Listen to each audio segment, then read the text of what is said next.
Hi అండి, నేను దివ్య tailoring Telugu ఛానల్కు స్వాగతం. ఈరోజు వీడియోలో సింపుల్ బ్యాక్ నెక్ బ్లౌజ్ను స్టెప్ బై స్టెప్ ఎలా స్టిచ్చింగ్ చేయాలో చూద్దామండి. కొత్త వారు కూడా ఈజీగా నేర్చుకునేలాగా పూర్తిగా చూపిస్తాను. మరి ఆలస్యం చేయకుండా వీడియోని ప్రారంభిద్దాం. బ్యాక్ పార్ట్లో నొడానికి బెల్ట్ వేస్తాం కదండి, దానికోసం 2 పీసులు తీసుకుని ఈ విధంగా అయితే జాయింట్ చేస్తున్నాను.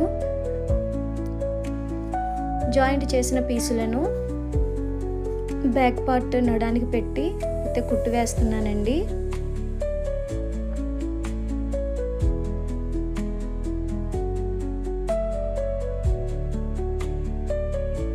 కుట్టు వేసిన తర్వాత ఆ జాయింట్ అనేది లోపలికి ఫోల్డ్ అవ్వడం కోసం మిడిల్లో ఒక స్టిచ్ వేయాలి.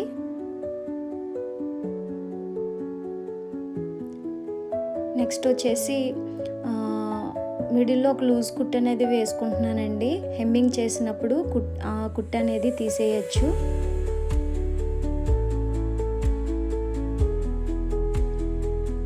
తర్వాత షోల్డర్ పాయింట్ దగ్గర నుంచి కింద వరకు స్ట్రైట్గా పట్టుకుని డాట్ అనేది వేసుకోవాలండి.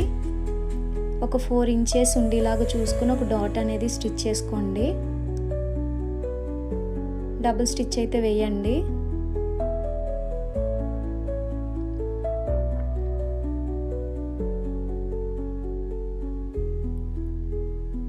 ఫ్రంట్ పార్ట్ డాట్ అయితే స్టిచ్ చేస్తున్నానండి. దానికోసం షోల్డర్కి స్ట్రైట్గా ఉండేలాగా చూసుకుని ఒక 3 ఇంచెస్కి మార్కింగ్ చేసుకుని కర్వ్ షేప్లో డాట్ అనేది వేస్తున్నానండి. స్ట్రైట్గా వేస్తే డాట్ స్ట్రైట్గా వేయడం వల్ల స్ట్రైట్గా ఉంటుందండి. అదే కొంచెం కర్వ్ షేప్లో వేస్తే రౌండ్గా బాగుంటుందండి షేప్. అందుకోసం కొంచెం లైట్గా కర్వ్ అనేది తీసుకున్నాను.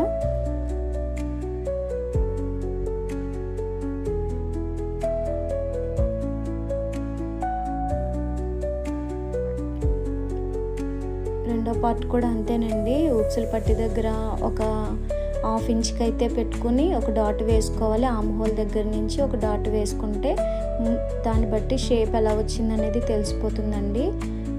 అలాగే డాట్కి డబుల్ స్టిచ్ వేసుకోవాలి. వేసుకున్న తర్వాత షేప్ బెల్ట్ల కోసం ఒక మెయిన్ క్లాత్, ఒక వేస్ట్ క్లాత్, మీరు ఫ్యాంట్ క్లాత్ వేయాలంటే వేసుకోవచ్చండి. లేకపోతే వేరే ఏదైనా వేస్ట్ క్లాత్ తీసుకుని వీడియోలో చూపించినట్లు స్టిచ్ అనేది వేసుకోవాలండి. ఇప్పుడు మెయిన్ క్లాత్ పైకి వచ్చేలాగా చూసుకొని ఒక కుట్టు అనేది వేసుకోవాలి. 2 అదే విధంగా షేప్ బెల్ట్లు రెడీ చేసుకోవాలండి.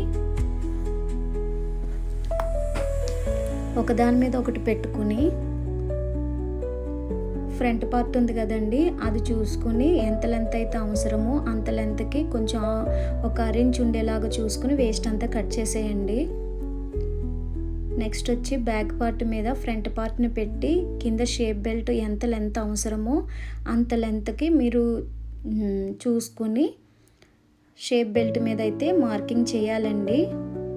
ఫ్రంట్కి కొంచెం తగ్గించిన చివరిలో అయితే జాయింట్కి కరెక్ట్గా రావాలి కదండి. దానికోసం మనం చూసుకున్న మెజర్మెంట్ అయితే పెట్టేసి కట్ చేయొచ్చు. ఫ్రంట్ పార్ట్ కోసం గుర్తుండడానికి చిన్న టక్స్ అయితే విచ్చుకోండి కొంచెం. అలాగే 2 లేయర్స్ వచ్చి ఫ్రంట్ పార్ట్కి పెట్టి నేను జాయింట్ చేస్తున్నాను. వీడియోలో జాగ్రత్తగా చూసినట్లయితే మీకు అర్థమవుతుందండి. 2 లేయర్ని నేను పెట్టి జాయింట్ చేస్తున్నాను. ఒక లేయర్ అయితే విడిచిపెట్టాను. నెక్స్ట్ వచ్చేసి ఆ విడిచిపెట్టిన లేయర్ని నేను కొచ్చు కనిపించకుండా చిన్న ఫోల్డింగ్ అయితే చేసి నేనైతే కుట్టు వేస్తున్నానండి. నార్మల్గా ఆ 3 కలిపేసి కూడా స్టిచ్ వేసుకోవచ్చు, అంటే కొచ్చు అనేది బయటికి కనిపిస్తుందండి. ఇలా వేయడం వల్ల కొచ్చు అనేది బయటికి కనిపించదు. ఇదే మెథడ్లో వేరేది కూడా ఉందండి, ఇలాగైతే కొంచెం ఈజీగా ఉంటుందని ఇలా చూపిస్తున్నాను. నెక్స్ట్ హ్యాండ్స్కి చిన్న పీసులు అయితే జాయింట్ పడుతున్నాయండి. జాయింట్ వేస్తున్నాను. 2 సైడ్స్ కూడా జాయింట్ చేసేయాలి. జాయింట్ చేసిన తర్వాత హ్యాండ్ ఫోల్డింగ్ చేసుకుని ఎక్స్ట్రా ఏదైనా కొచ్చు ఉంటే అదంతా కూడా కట్ చేసేసుకోవాలండి. కట్ చేసేసిన తర్వాత షోల్డర్ ఉంటుంది కదండి, డాట్ పెట్టిన దగ్గర 1 ఇంచ్ పెట్టుకుని మళ్ళీ అక్కడి నుంచి ఖర్చు కోసం 1.5 పెట్టుకున్నాం. ఆ డాట్కి ఈ డాట్కి మధ్యలో ఒక డాట్ పెట్టుకుని ఈ విధంగా షేప్ అయితే తీయాలండి. లోతు కోసం 1/2 ఇంచ్ పెట్టుకుని లోతు అయితే తీసుకోవాలండి. హ్యాండ్కి లోతు తీసుకున్న వైపు చిన్న టక్ పెట్టండి, టక్స్. తర్వాత హ్యాండ్కి చివరిలో చిన్న ఫోల్డింగ్ చేసి అయితే మీరు స్టిచ్ వేయండి. స్టిచ్ వేసిన తర్వాత మళ్ళీ లూజ్ కుట్టోటి పెట్టుకుని హెమ్మింగ్ చేసుకోవడం కోసం ఒక 6 ఇంచ్కి మళ్ళీ స్టిచ్ అనేది వేసుకోండి. మెడపట్టి కోసం క్రాస్ పీసులు తీసుకుని జాయింట్ చేసుకోవాలండి.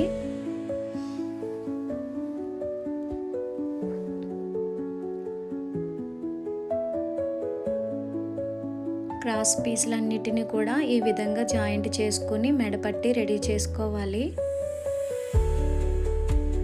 తర్వాత వచ్చి మీ బ్యాక్ పార్ట్ మీద ఫ్రంట్ పార్ట్స్ని పెట్టి షోల్డర్స్ అయితే జాయింట్ చేయాలండి. డబుల్ స్టిచ్ వేసుకోండి షోల్డర్స్కి.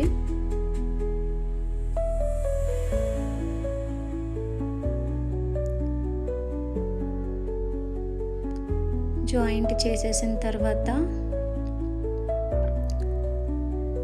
హ్యాండ్స్ అనేవి జాయింట్ చేద్దాం. హ్యాండ్స్ కూడా టక్స్ ఉన్న వైపు మీ ఫ్రంట్ పార్ట్కి వచ్చేలాగా చూసుకుని మిడిల్లో నుంచి కుట్టు అనేది స్టార్ట్ చేయాలండి. స్టార్టింగ్ నుంచి స్టార్ట్ చేస్తే మిడిల్ పాయింట్ మిస్ అవ్వచ్చు. కాబట్టి మీరు కొత్తగా నేర్చుకుని కుడుతున్న వారైతే మీరు షోల్డర్ దగ్గర నుంచే కుట్టును స్టార్ట్ చేయండి. అటు సైడ్ నుంచి కుట్టిన తర్వాత మరలా ఇటు సైడ్ నుంచి కుట్టి అప్పుడు ఫస్ట్ నుంచి చివరి వరకు ఒక స్టిచ్ అనేది వేసుకోండి. హ్యాండ్కి డబుల్ స్టిచ్ వేస్తాం కదా, అది వీడియోలో చూపిస్తున్నట్లు వేయండి. రెండింటిని జాయింట్ చేసేసిన తర్వాత ఇక్కడ ఊక్సులు పట్టి కాజల్ పట్టి కోసం క్లాత్ తీసుకుని కాజల్ పట్టి అయితే రెడీ చేస్తున్నానండి. ఇవి మనం షోల్డర్స్ జాయింట్ చేయకముందు కూడా మనం ముందుగా రెడీ చేసుకుని వేసుకోవచ్చు.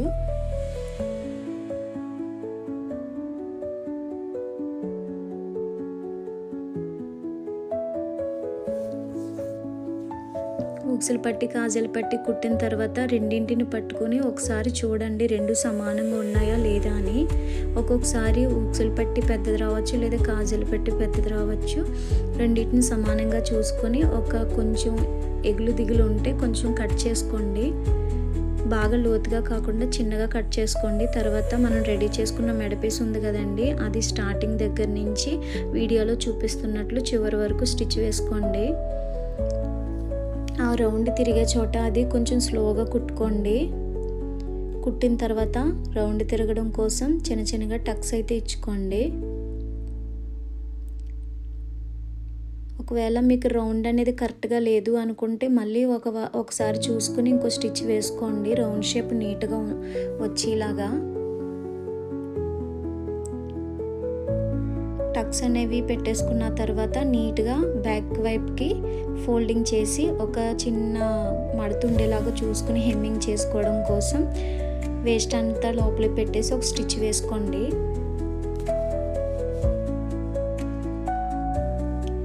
స్టిచ్ వేసుకున్న తర్వాత వేస్ట్ అంతా కట్ చేయండి. వేస్ట్ కట్ చేసేటప్పుడు చాలా జాగ్రత్త అండి, మెయిన్ క్లాత్ కూడా కట్ అయిపోయే అవకాశం ఉంది. కాబట్టి చూసుకుని మీరు నింపుగా కట్ చేసుకోండి.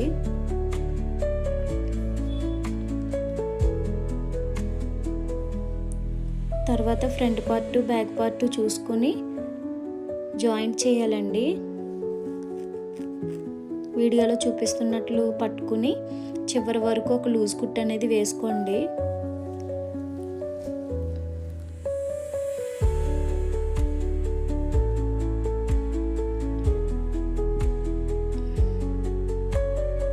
అటు సైడు ఇటు సైడు కుట్టుకున్న తర్వాత మీ ఆది బ్లౌజ్ ఉంటుంది కదండి, దాని నోడాన్ని దీన్ని మీరు ఒకసారి చూసుకోండి. ఎంత లూజ్ అయితే వచ్చిందో దాన్ని టేప్తో చూసుకొని అవసరమైనంత మార్కింగ్ చేసుకోవాలి. వీడియోలో చూపిస్తున్నట్లు మార్కింగ్ చేసుకోండి. నడుం దగ్గర ఎంతవరకు అయితే మీరు కుట్టు వేయాలో అంతవరకు. తర్వాత ఆమ్ హోల్ దగ్గర కూడా మీరు ఎంత అయితే మార్కింగ్ చేసుకున్నారో అంతవరకు చూసుకుని అక్కడ మార్కింగ్ పెట్టుకోండి.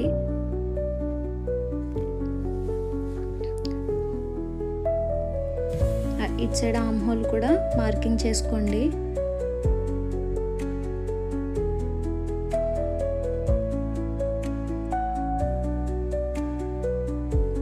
తర్వాత మీరు మార్కింగ్ చేసుకున్న విధంగా స్టిచ్ అనేది వేసుకోవాలి. హ్యాండ్ లూజ్ కూడా చూసుకొని.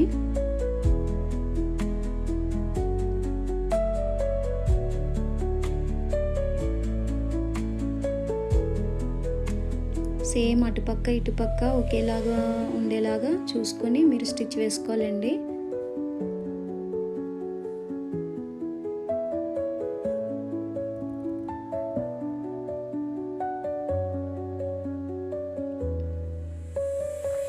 మరలా ఒకసారి మీ ఆది బ్లౌజ్ని తీసుకొని నడుం సరిపోయిందా లేదా, ఇంకా లూజ్ ఉందా అనేది మీరు చెక్ చేసుకొని అప్పుడు ఎక్స్ట్రా కుట్లు అనేవి వేసుకోవాలండి.